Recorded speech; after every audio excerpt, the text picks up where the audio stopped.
In this video, we're going to talk about human needs and wants. We're doing this so we can analyze problems to identify the human need, want, or opportunity that requires a new or reimagined digital solution. So we're starting to get towards one of the key cornerstones or elements of digital solutions, identifying what it is the user wants and what it is that the user needs. And that's going to become really significant to us over the coming weeks. Now, why are we doing this? We want to make an insightful determination about what the problem a person has that needs a solution. And we want this so you have the ability to develop solutions people actually need and therefore will use, as opposed to the ones that you think they need. Because you need to make something that people want or that satisfies the needs of our users. Otherwise, you're going to make a lot of work and a lot of effort for yourself that might not actually lead to something that people want. And once again, we have our success criteria. You need to be able to provide a detailed description of a problem to be able to demonstrate that you have done this process and understood and know how to do things well. So, human needs and wants. What are needs and what are wants? Well, needs. A need is something that you must have in order to live. It's an essential. It's something that you require in order to achieve the things that you need to achieve. They represent the necessities that are important for the survival of human beings. They're the necessities. Okay, sometimes they might not necessarily be as extreme as needed for survival, but they are needed to fulfill certain tasks or jobs or functionalities that exist in the world. As this is opposed to a want. Want are things that you wish to have so that your life is more comfortable. It makes life easier, but it's not absolutely necessary. It's just a convenience. For example, it's nice to have a machine open the door for you as you walk in. You don't need it, but you want it because it makes your life easier. A want is indicating a desire. It's something that you want, that you long for, but you don't actually need. It's kind of almost a luxury. So when we talk about needs, something that often comes up is Maslow's hierarchy of needs. Now, so Maslow's hierarchy of needs is frequently used when talking about needs because it visualizes the needs that one must have to meet this ultimate goal of self-actualization. So at the bottom, it talks about the very basic needs that you have, things that you really do need for survival. So food, water, warmth, and rest.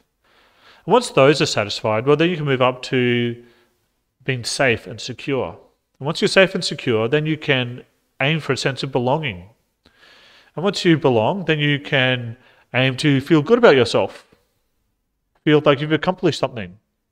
And once you get to that, then you can get up to the very top, and the highest level is the ability to express oneself creatively. So the needs all range from the bare necessities up to higher ephemeral things. Now, if you look at these needs, they actually correlate quite closely with some of the personal and social impacts that we discussed previously. So, for example, we talked about health and well-being and safety and security. Well, they fit under these needs of safety. They're a basic need. The idea of social cohesion or looking at indigenous culture and heritage, that's kind of really about belongingness and love and intimate relationships and friendship. Then you get up to things like access to resources, services, and opportunities.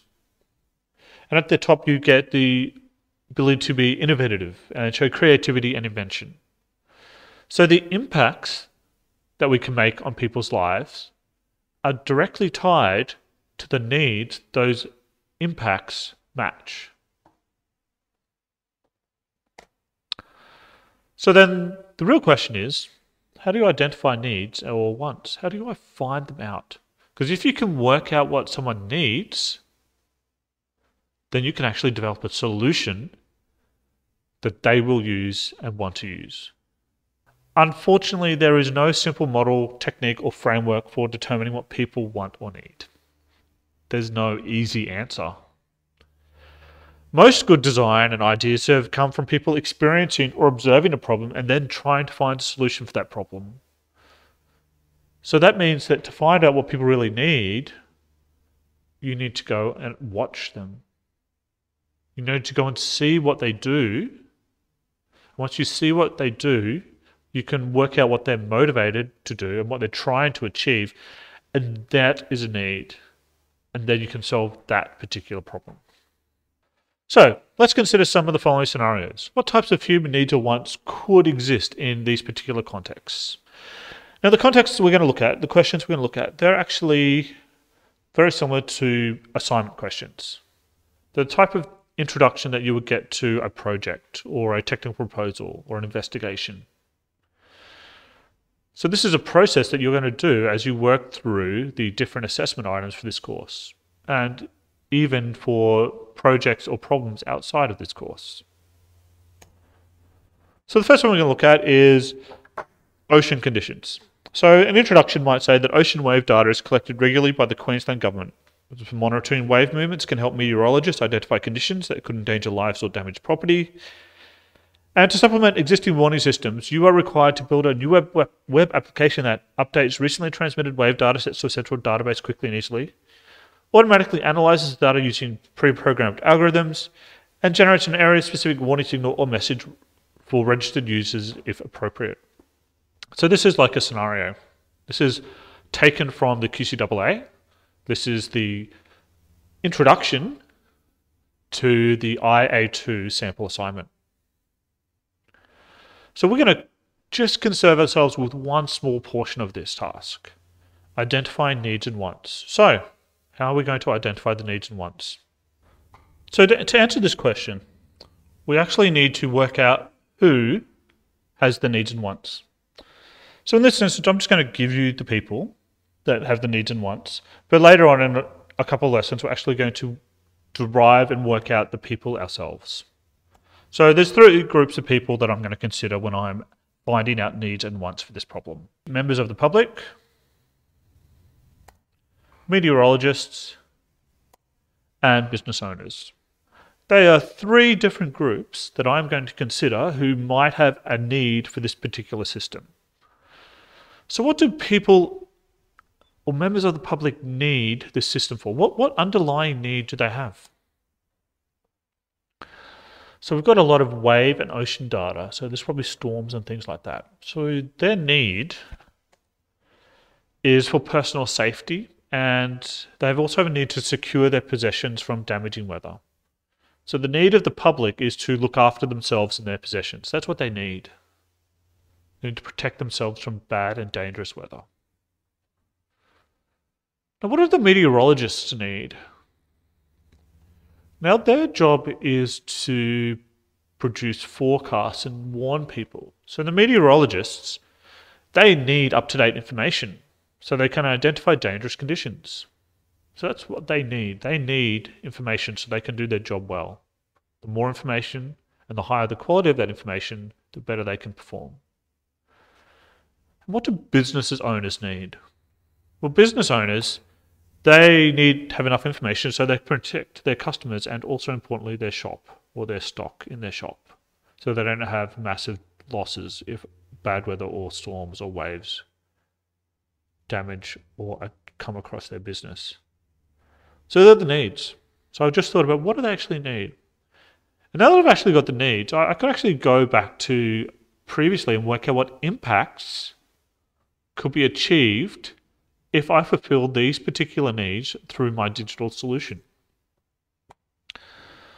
Okay, so what impacts could this solution have by fulfilling the needs of those users?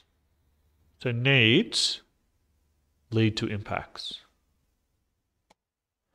So the public will have an increased warning about damaging waves and sea levels. This will allow them to prepare earlier and better protect themselves and their possessions. In the event of an evacuation, they can remove themselves further from the area and potentially save more of those possessions. So that's the impact that fulfilling this need could have. I could save them personally and also save more of their possessions. Okay, what else could be impactful from this solution? So let's consider meteorologists. What impact could giving them the information they need quickly have on them? Well, they could make more accurate forecasts because they have more information in a timely manner. They can act more quickly to publish that information. They could alert emergency services that potential storm damage or wave damage is on the way. So they could do their job much more effectively. That could be an impact of satisfying their need for new, timely, and up-to-date information. Okay, what about business owners? What impact could I have on them? Well, business owners could protect their stores earlier and more thoroughly from potential damage, and also gain more time to protect themselves and their personal possessions. So the business owners had a need to look after their customers and their store. So if they had more time, because they knew the weather was turning bad, they could protect their business, and that would actually have a follow-on impact of allowing them to protect and look after themselves better. So that's how we can just look at a problem. Now, I went through a process there. I looked at a problem, and I just, to a shallow level, came up with 3 different types of users of this application. I just named them. I could do much more in-depth analysis of them, and we will in the future. But for now, I just named them. And naming them was enough in this instance for me to work out what they needed. And from what they worked out they needed, I was able to tie in the idea of developing an impact or having a benefit for them based on fulfillment of that need. So it always comes back to that need. If I satisfy that need, then I'm going to be able to develop a solution that is impactful on my users. Okay, how about this one? More than half of the world's population uses social media. Sites like Facebook and YouTube and services such as WhatsApp have more than 2 billion users monthly, and audiences are continuing to grow. Social media allows the sharing of information, ideas, career interests, and other forms of expression via virtual communities and networks. These interactions occur through the posting of text, images, and video data, and community feedback through comment and a liking mechanism. So, who are the users? What do those users need? And once you've worked out what those users need, work out the impact that a social network could have on those individuals.